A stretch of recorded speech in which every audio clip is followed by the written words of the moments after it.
Welcome to Age of the Geek, where we dive into TV and film and take a look at these projects through nerd vision goggles. We are your hosts. I'm Quigs, and this is Dave. Hello there. All right, so this week we are talking about Stranger Things season 4. So let's get into just some general thoughts right off the bat here. Dave, what did you think about this season? This was my favorite season of Stranger Things. I've had some time to sit on that and think about it. I love this season of Stranger Things. I thought it was excellent. There are a couple things that I think the story doesn't quite mesh as neatly as some previous seasons, but there's a lot of ways that that is made up for in just the scale, the quality, the production. I loved it. What did you think? So I did like it. I'll get that off my chest right off the bat. I do like it.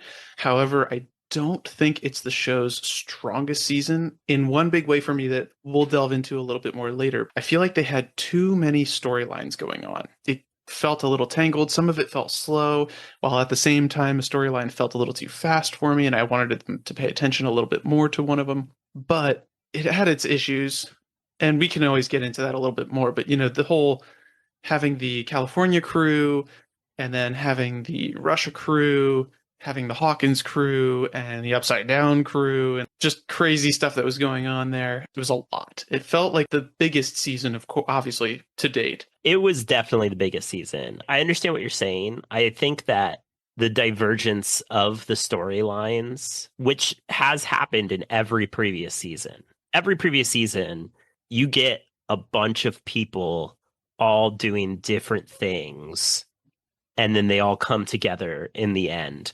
And I think the one way that this season didn't quite nail that as well is they didn't find a great way to bring everything together at the end as neatly as I would have liked. But I still think that the great stuff about this season more than makes up for that. I mean, you're right. They do that to a degree in the prior seasons, but they were all at least majorly in Hawkins when that was happening. So it didn't feel as widespread of a storyline. Like it was pretty much across the entire United States and internationally into Russia, as well as the Upside Down. Whereas before it was pretty much just in Hawkins and maybe a little bit of the Upside Down. Steve is still awesome. He was one of the bright spots in this season for me. Him and Eddie. Steve has been a bright spot in the seasons ever since season 2 for me. Him and Dustin have just always been my favorites. I don't think Steve has any other siblings, and neither does Dustin. So it's kind of nice to see them getting to have this kind of sibling relationship. There is an entire sect of people online that are kind of admiring Steve as the group mom.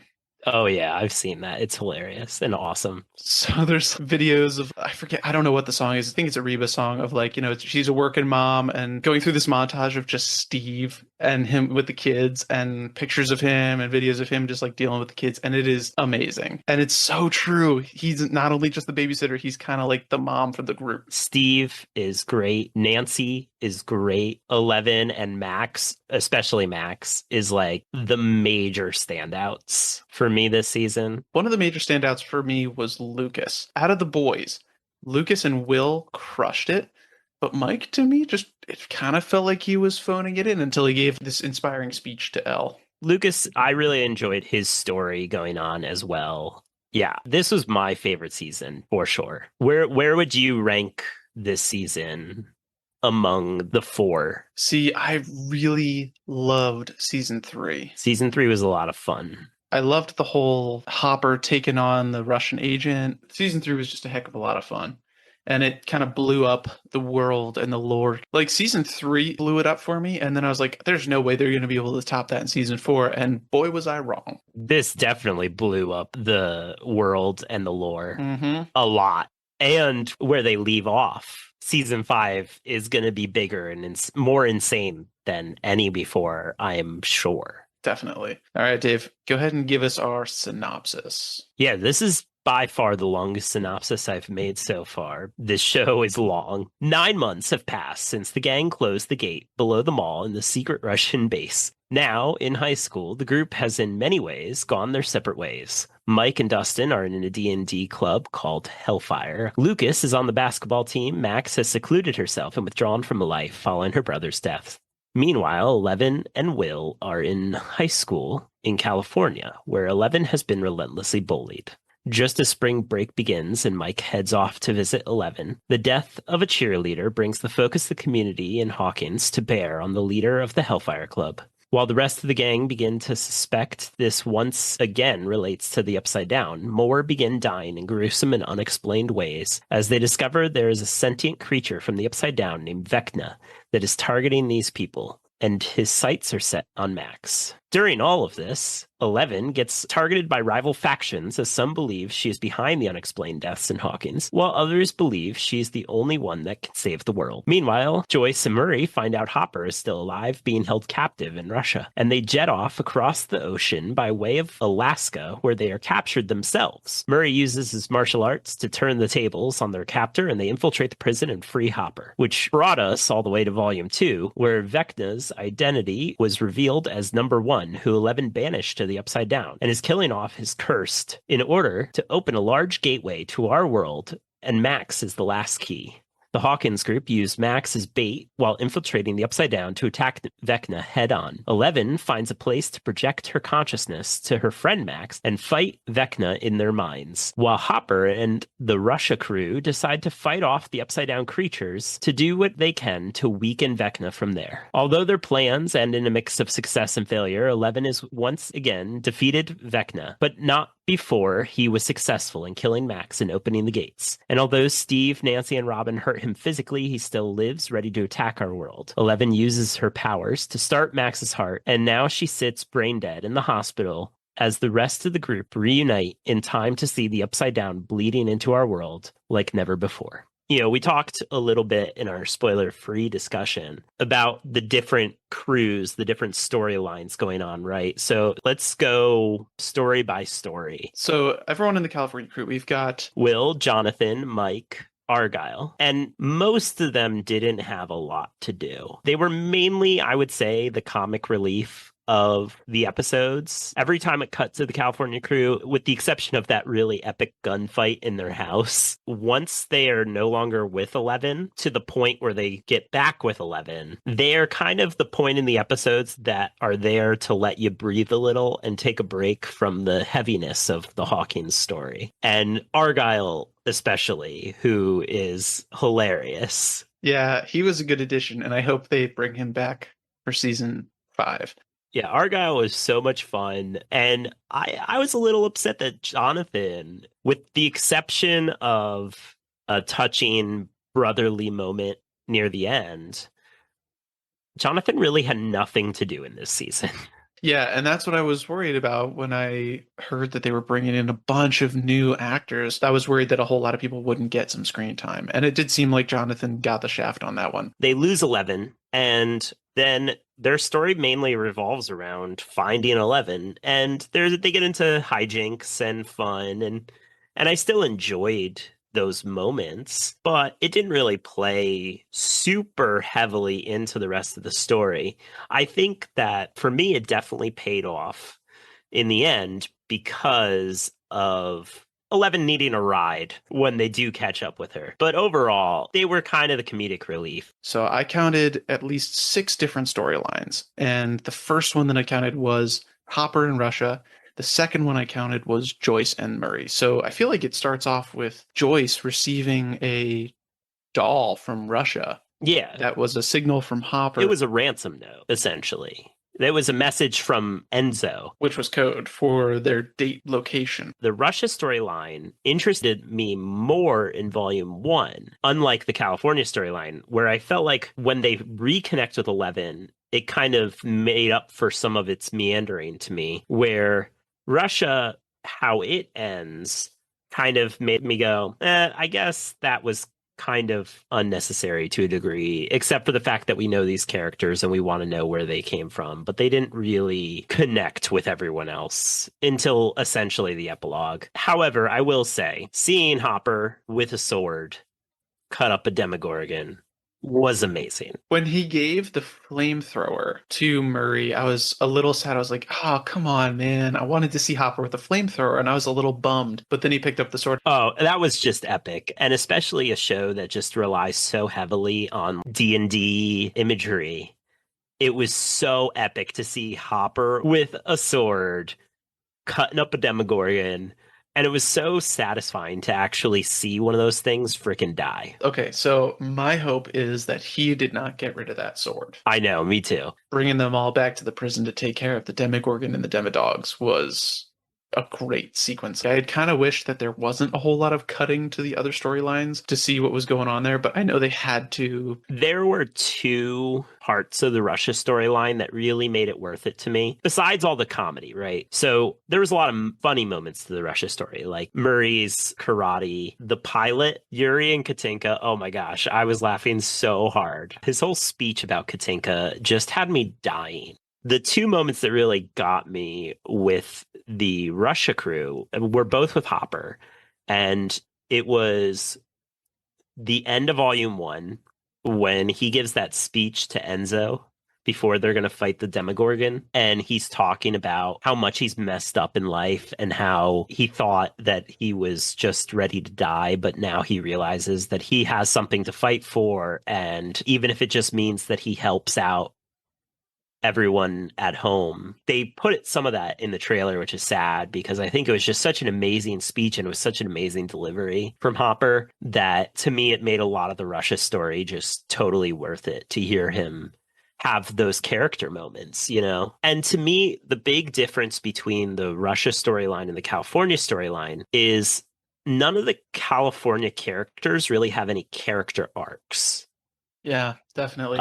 They kind of just meander and do stuff. I guess Mike has a little bit of an arc because he is reserved from 11 a bit at the beginning of the season, and at the end he realizes that he should be honest with her, and that kind of pushes her to win the day. But it's more of 11's arc, not his, that plays into, where Joyce and Hopper specifically have arcs in this story, even if their plot doesn't fit as nicely into the major plot. Those characters have character arcs that are important. His theory, Hopper's theory of, hey, if I can do something to help Elle with whatever's going on in the Upside Down, then I'm going to try and do it. And it was cool to see that theory have some payoff because it did in the end end up helping Elle. The second thing that really got me in the Russia arc was the sword fight. I just freaking loved that sword fight. That whole scene was amazing. But let's go back to the Hawkins crew, because that is where the major crux of the plot of season 4 comes in, which begins with the death of Chrissy, the gruesome death, right? Because the whole first episode, I mean, the first episode is amazing. There's not a single supernatural element to the first episode outside of Chrissy. And it's just all of our favorite people living life in high school, having high school problems. I could have watched that for multiple episodes before we ever got to any of the meat. It was a quick character. She's a quick character, but she made an impression, though. Yeah, literally the crux for the entire story in Hawkins. And then her boyfriend was basketball captain. And so there was that whole element too, because he eventually kind of becomes one of the show's villains. It was a little disheartening though to see that Max had really kind of separated herself from everybody, which was kind of sad to see because I like her character and it made sense for her character.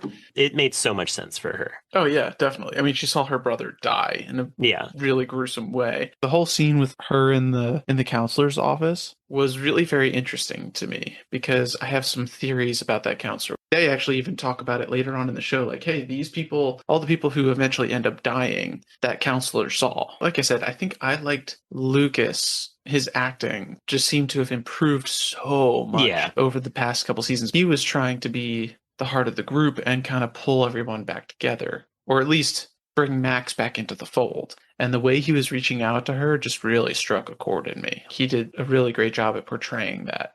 But yeah, so Chrissy's death sparks everything up, right? The police are all looking for Eddie. The jocks are all looking for Eddie. And also our favorite people are all looking for Eddie, though they, for a different reason, they don't think Eddie actually did this.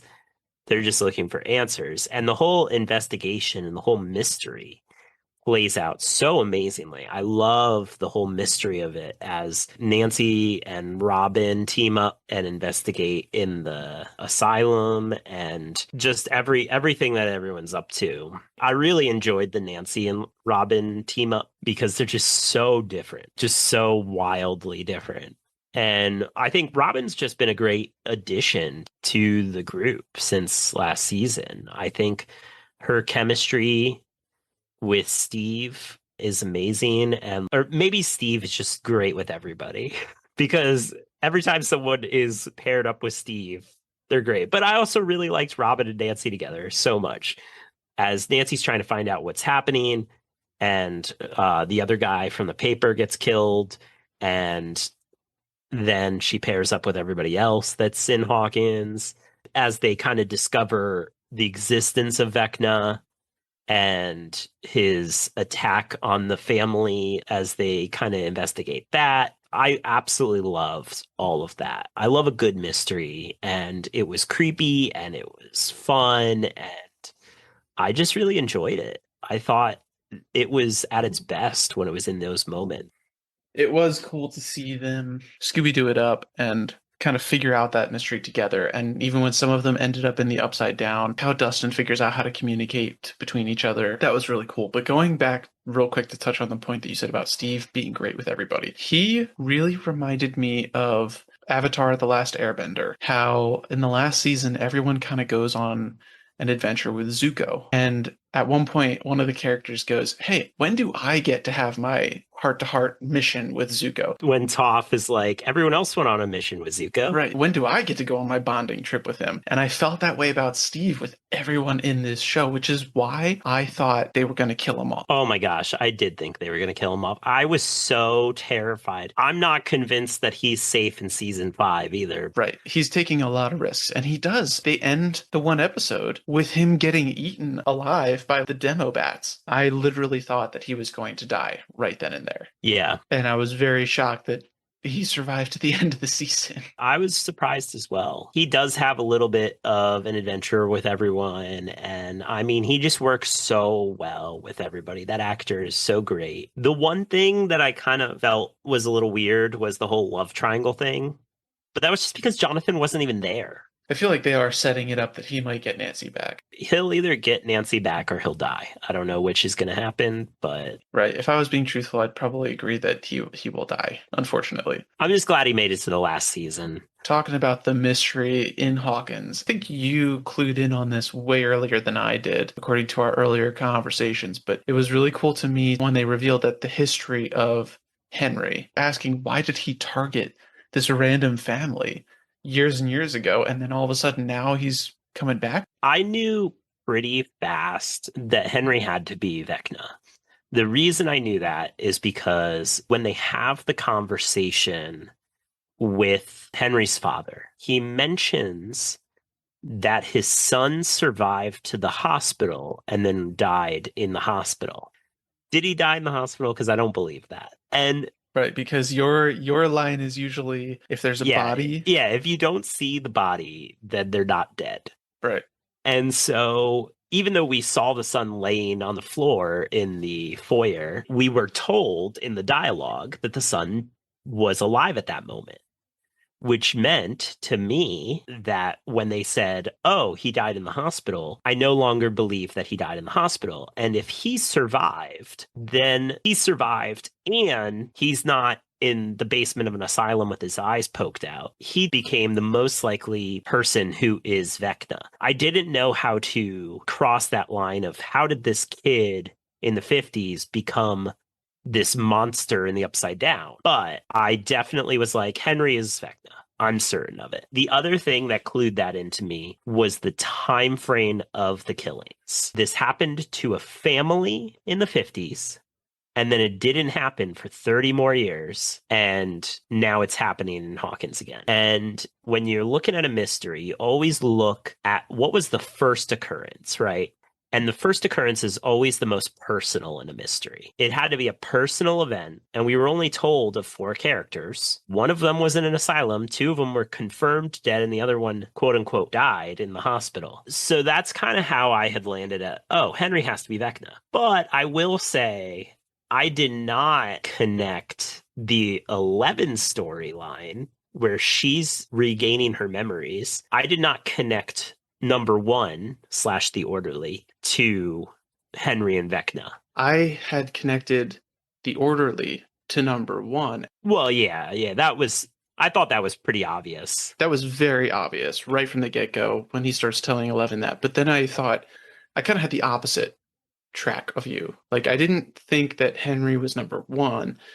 I thought that number 1 was going to be Vecna, because I was thinking they are really focusing way too much on this secret number 1 guy who's supposed to be super, super duper powerful.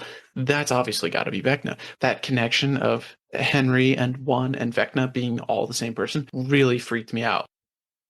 So, excellent writing to me is when you utilize every moment ahead of time. And I don't know if you've ever heard of Chekhov's gun, which is where you show the audience the beginning of a movie, a gun or a knife or whatever. And at the end, you then use that gun or knife. In this case, they used it where the memories that Eleven is exploring and the history of Hawkins that they learn about all ties in to the antagonist, the villain of the season, Vecna. They don't waste any moments from that regard. I think they do waste a couple moments here and there, but it's just so fun and so great to hang out with these characters that none of that bothered me. I felt like the Hawkins group work almost at a breakneck pace until they started learning a bunch about Vecna and Max gets attacked the first time. And then they kind of slow down a little bit, which makes sense though, because something crazy just happened. Yeah, they'll need to slow down. Well, that's when they go into the Upside Down. They learn about the gates being open. Steve jumps into the river, and then everyone follows him, and he gets attacked, and they get stuck in the Upside Down and have to find a way back. And when they find a way back, Nancy is mentally attacked by Vecna, which is where we left off for Volume 1. We think Nancy's going to die. And I've seen some people say, oh, like they kind of copped out. Like, why didn't he just kill Nancy? Well, I think there's a couple reasons. I think Vecna, 1, Henry, is a psychopath.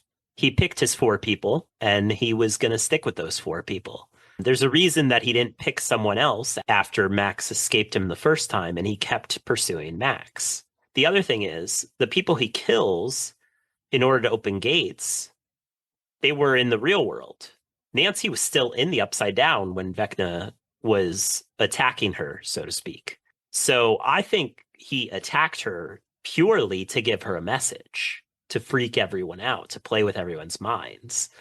I don't think he wanted to kill her. And even if he did kill her, it's not like it would have opened the gate. So somebody speculated that the creature that Nancy saw briefly in the flash forward that Vecna gave her was eventually going to be called by the group Boric the Red Dragon, who is going to be one of the big villains in the next season. Apparently, Boric the Red Dragon was a villain in a boss fight in a Dungeons and Dragons encounter. I guess scrubbing through the footage slower, they saw this red dragon and were like, oh man. I have to say, I'm not a huge fan of the smoke monster. I'm kind of done with smoke monsters.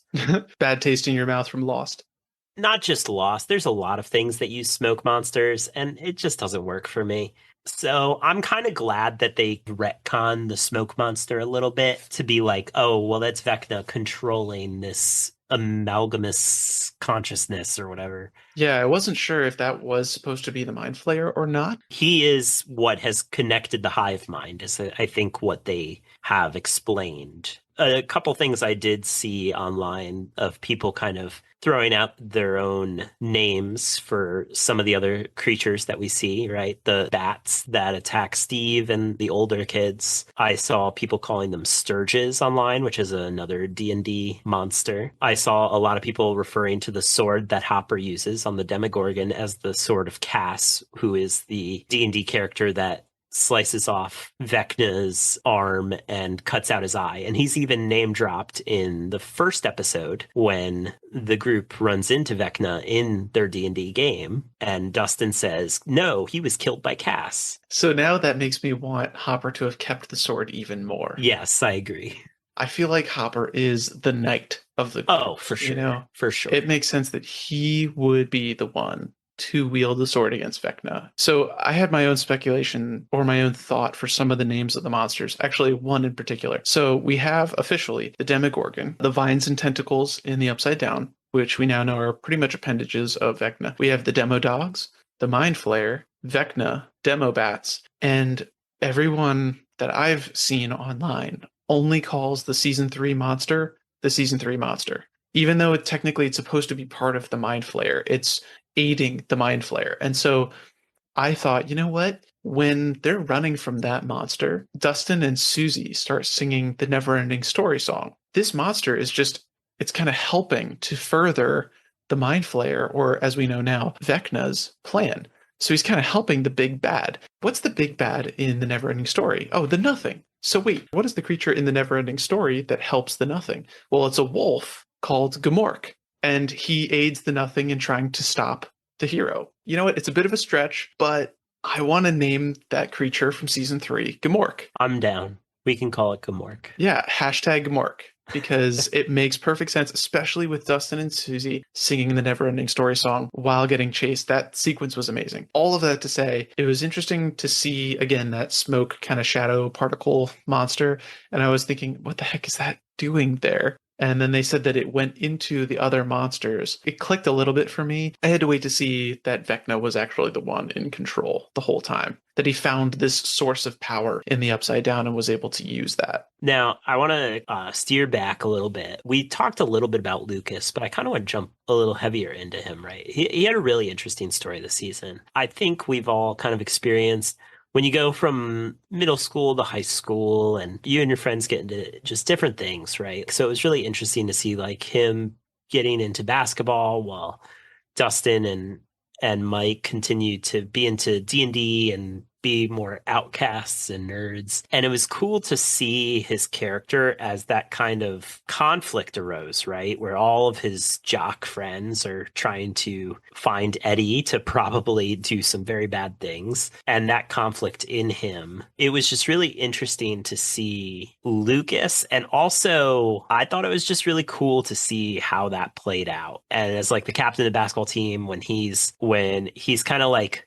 stirring up the town in a very like satanic panic kind of way. I thought that was really interesting. It mirrored some of the real world events, though obviously there weren't crazy alternate dimension beings coming and killing people. The satanic panic was definitely a thing because misunderstood and ostracized kids did some things and D&D was blamed. And it was cool to see how they played that, which happened in the 80s, into the show. And I think that really came to a head in Lucas's character as he was kind of balancing for several episodes, though obviously making the right call between his new friends and his old friends. And I think we've all kind of experienced that kind of thing. What would you consider at the end of the season Lucas's relationship with the captain? He's an old friend, or is he now just an enemy? No, he's a new friend. Well, he's an enemy at the end. Yeah. Oh, and that last fight, I really, really loved the determination on Lucas's face as the captain's like literally holding a gun to him,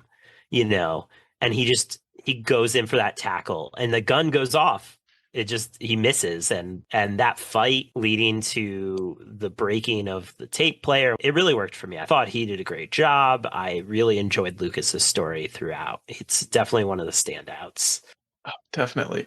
But anyways, like I was saying, I don't think any of anyone's high school enemies ends up getting split in half by an interdimensional gateway, like what happens to the captain at the end of that season. Yeah, that was wild. It came out of nowhere, honestly. Because I was wondering, there's not much time left in this show. How are they going to get rid of this issue? Oh, well, okay, that's one way. Yeah, that was insane. Literally just showing that guy melting away into, or at least his middle of his body melting away into the upside down. I was like, oh, okay. Well, that's one way to resolve that problem. This was a gruesome season. I mean, all of the deaths, the breaking of the bones and the eyes. Oh man, it was gruesome. Let's talk about Eddie. I loved his arc. Going from coward to hero. Yeah, even in the very first episode when they're playing D&D and he's the DM and they're deciding whether they should run or fight Vecna.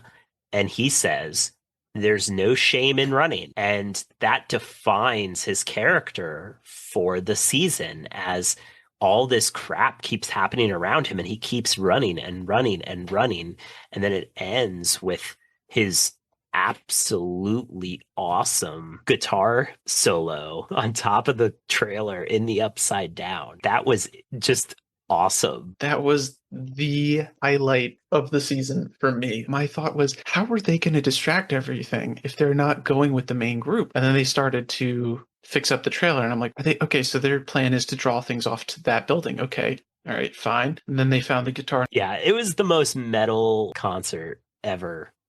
It was insane. And then the fact that in the end he decides not to run but to fight, to continue to give every second he can to his friends. Yeah, he takes on an entire swarm, like a massive swarm of demo bats or sturges, and combats them with a shield made of nails and a trash can lid, and a spear made out of a knife and just like a pool cue or something. It's just amazing. Hearing the Master of Puppets from Metallica playing. I had recently gotten into some metal music as a recommendation, and having a little bit of like metal background just for like the past couple weeks or so, and then hearing Master of Puppets in there, I was like, oh, that's just so awesome. The background, everything about it just screams metal. Yeah, it was so cool. Let's talk about 11.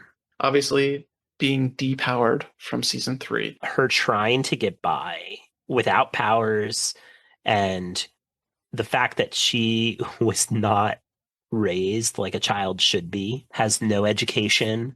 I'm glad that they showed that she's bad at school, because a kid that was raised like her would 100% be bad at school. I knew they were going to have a scene where she tried to use her powers and failed. And I knew it was coming, and I was going to cringe so hard. I kept cringing at all the school scenes because I knew it was going to happen there. But then it happened in front of all of those kids, and I was like, oh my gosh, poor 11. They really played up all the bullying of her. She can't catch a break. I will say, I hope that her and Hopper just end up together, father and daughter, and can move on with their lives. They deserve it because they have had the hardest lives of all the people. Yeah, agreed. Quick side note on that. So you know how we get that flashback of Hopper and his previous family, his daughter. So his daughter always wore these blue hairbands on her pigtails and on her hair. While she was in the hospital, Hopper started wearing the wristband on his wrist because his daughter was losing her hair. It's seen again in season 3 when him and Elle are living together.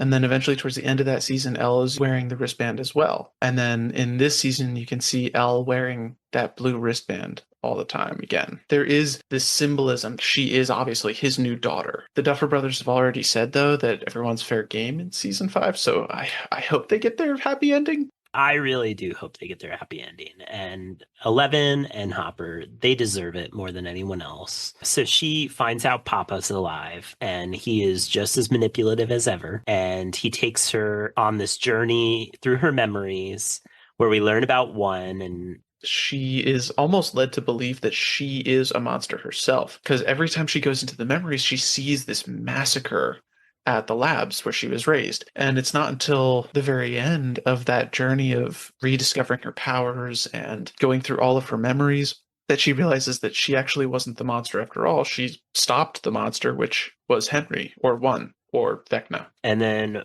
she escapes as the two governmental factions kind of clash. I have to say, that whole scene with her and Papa as they leave and he gets like shot up and then she takes that helicopter down. I love that whole scene. And the shot of her standing there and the helicopter flying into the ground and exploding.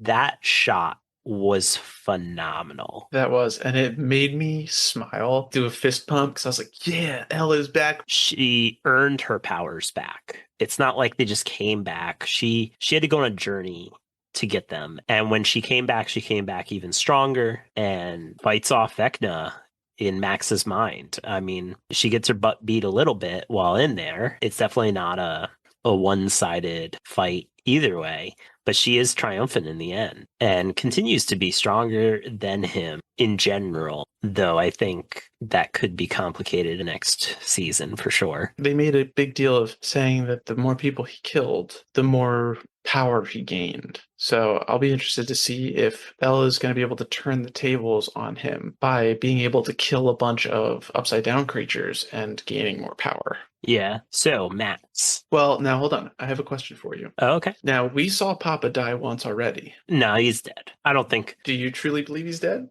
No, we didn't see him die before. We see him get knocked over by a Demogorgon. We never actually see him die.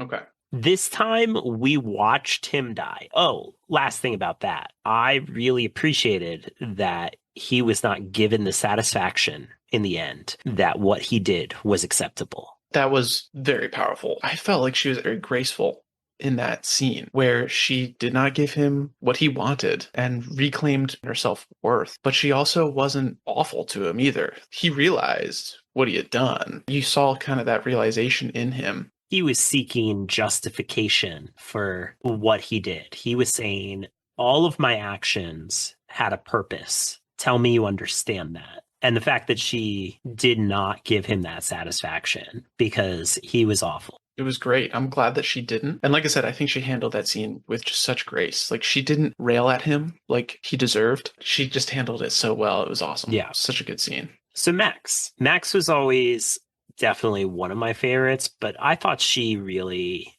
really was amazing. The actress did a phenomenal job. Her arc was so good. It made total sense, her depression in the beginning and just how she reacted throughout. I mean, she watched her brother die, a brother who she had very complicated feelings about. He was the human villain for season 2 and then became part of the supernatural villain for season 3. Yeah, she's supposed to love him because he's her brother, but he was also so abusive that when he was dying, like she mentions in the season, like she kind of wanted him to die. It makes sense that she has these complicated feelings. Part of her is really beat up by the fact that she was okay that he died, but also should she be / yeah, she should be. And yeah, I thought it was just played excellently in the writing. I thought it was played excellently in her acting. It made for a really interesting bait for Vecna, right? Like the idea that he's going after these people that are broken, that have all this guilt inside them, so he could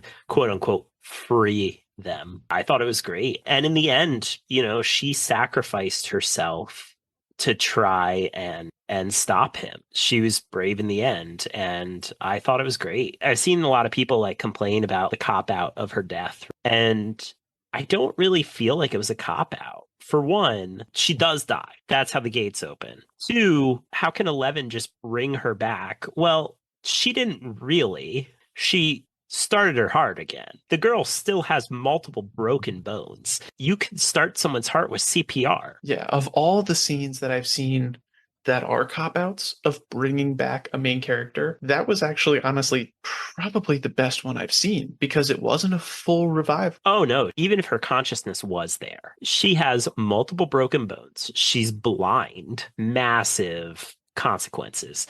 But on top of that, it's revealed in the end, and the Duffer Brothers have confirmed in an interview, which I've read it this way initially, but many people I don't think did, is that she's brain dead. Yeah, her body is alive, but she's not there. Obviously, she died, or at least a part of her died, because Vecna was able to open the gates, and I don't think he would have been able to do that if Elle was able to fully revive her. So my thought is, I wonder if, because Vecna does allude that everyone has joined him. Yeah. If Elle does end up killing Vecna, would she be able to restore Max to her body then? I think we will see Max's consciousness in the mind of Vecna.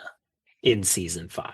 I think that's actually going to be a huge boon to Eleven when she goes to fight Vecna. She's going to be able to reach out to Max in Vecna and she's going to be able to help her. I'm just wondering if in Thor Ragnarok, when Valkyrie kind of comes in for the first time on her Pegasus, I wonder if Max is going to do something like that, but we're going to hear Kate Bush playing in the background and then she's just going to like appear and help out. That'll be cool. Obviously, this has to all be in Vecna's mind. I think best case scenario, Max is a blind paraplegic at the end of the series. If she is alive at all, and I think it's very possible, if not downright likely, that she helps Eleven defeat Vecna, but she's not surviving.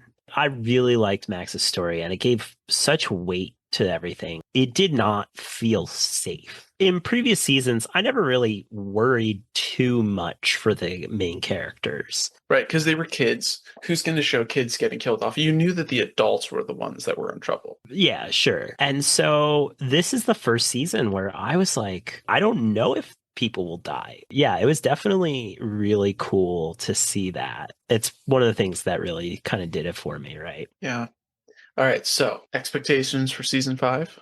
So I believe I heard that there will be a time jump, which makes total sense because the actors are getting well outside the age range that they're playing now. They're all in their late teens. I think the oldest is 20 and the youngest is 17. You know, to only set it 6 months to a year later, and they're supposed to be 15 when it's probably not going to come out for at least 2 years. It's supposed to be 2024. Okay. Yeah, so I don't think that they can do that. I'm going to expect at least a 3-year time gap. I think it's going to be like post-apocalyptic. There is a full-out war between our world and the Upside Down. I think it's possible that the majority of America is still living normal, so to speak, but Indiana is a battle zone. I think that most of our heroes are going to be in the center of that battle zone, leading resistance against Vecna's forces. Nancy is going to be full Sarah Connor because she definitely feels that way this season. I think that Dustin will be kind of the tech guy. When you first said it's going to be post-apocalyptic, the first thing I thought of was we are getting a narrated voiceover catching us up to speed by Dustin. Oh, yeah. Oh, for sure. That'd be great. It's been 2 years. And then like somebody walks in on him recording himself. They take a lot of inspiration from like 80s stuff. I'm wondering if this next season is going to be like a horror version of a Mad Max. Oh man. Yeah. When you end the season with like a massive gateway open, it's not going to be a little mystery horror piece anymore. It's going to be like full on war. So that's what I expect. I think multiple people are going to die. This is my hope slash prediction. I think there's going to be a moment where you're going to be led to believe that Eleven's going to die and Mike is going to sacrifice himself in her place. I hope Steve survives. I want Steve and Nancy to survive and be together. I don't have faith that everyone will make it. I will say I want Will to play a big part, right? Because he still senses and can feel Vecna.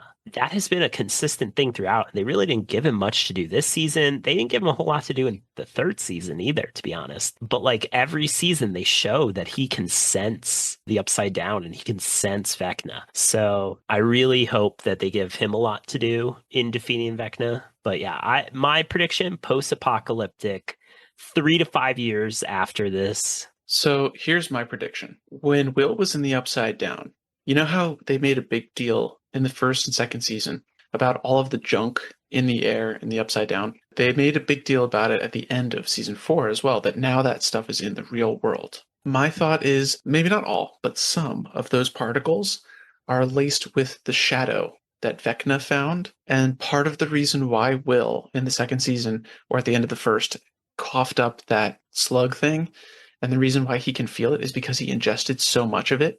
And he now has that link to Vecna because of those particles that he ingested. So my thought is they're all going to be connected. So you think that the particles are going to be like corrupting regular people? Well, not just corrupting, but linking them all together in some way. All of the characters has had some exposure to that stuff. Sure. And Vecna does say at the end, I know what your friends are doing. I've been listening. I know what they're doing. And I was thinking, how could he know that? They have all at some time ingested some of those particles from the Upside Down. So my thought is he's connected to them in some way. Interesting. That will be interesting to see. Well, we'll find out in 2 years. Yep, it's a long wait. Yes, it is. There are a few camera shots that just really blew me away. There was Eddie's Master and Puppets metal rock concert on top of the trailer, the Hopper with the sword fighting the Demogorgon, the helicopter shot where it shows 11 in the foreground and then like the helicopter just crashing into the ground in front of her. And also the part where Dustin and Lucas and Erica are riding their bikes on the street. The camera does this flip into the Upside Down, and you see Nancy and Robin and Steve and Eddie riding bikes in the Upside Down. I loved that shot. So I do agree with you because those are really cool shots. Yeah, and the production was just beyond unreal. And I really enjoyed how long all the episodes were. I feel like streaming has been really good for television shows in some ways, but in other ways, I feel like everything is so short. We used to get these long seasons where we really got to spend time with characters and get to know them over a long period of time. You could watch a half-hour show or an hour show, but you'd get like 20 episodes a season or more. Now it's like you get like 8, maybe 10 if you're lucky. And although this was with 9 episodes, each episode was like twice the length of a normal episode. Right. It was basically like a full-length movie each episode. I mean, the last 3 are all over an hour and a half, and the last one is almost 2.5 hours. The best thing about it is that it didn't feel long. No, not at all. I mean, it was just so well done that it didn't feel like they wasted a moment. Maybe a little bit of the California stuff. Well, yeah, definitely. Everything was great. I really, really loved this season. It was my favorite season so far. I mean, like I said in the beginning, for me, it's not the strongest season, but it is definitely a really, really good season. I liked season 3 a little bit better, but there are some things in this season that I like better in season 3, if that makes sense. All right, so I feel like that's it for Stranger Things season 4. We've got a couple years before the next one comes out, so lots of speculation is going to be happening, lots of hype for sure, because this is supposed to be the last season coming up. So 2024. Yep. Hopefully, if we're still doing this podcast by then, we'll be able to cover that. I'm looking forward to rewatching through all of Stranger Things to prepare for that. Oh, for sure. So next time, we're going to be covering Thor, Love and Thunder, that just came out in theaters recently. Yeah. Yeah, we'll get into that next time. But yeah, so that's all for today's episode. Please subscribe, follow, and leave a review on whatever podcasting medium you use. And please check out our YouTube channel for additional content. Join us next week, and thank you for listening to Age of the Geek.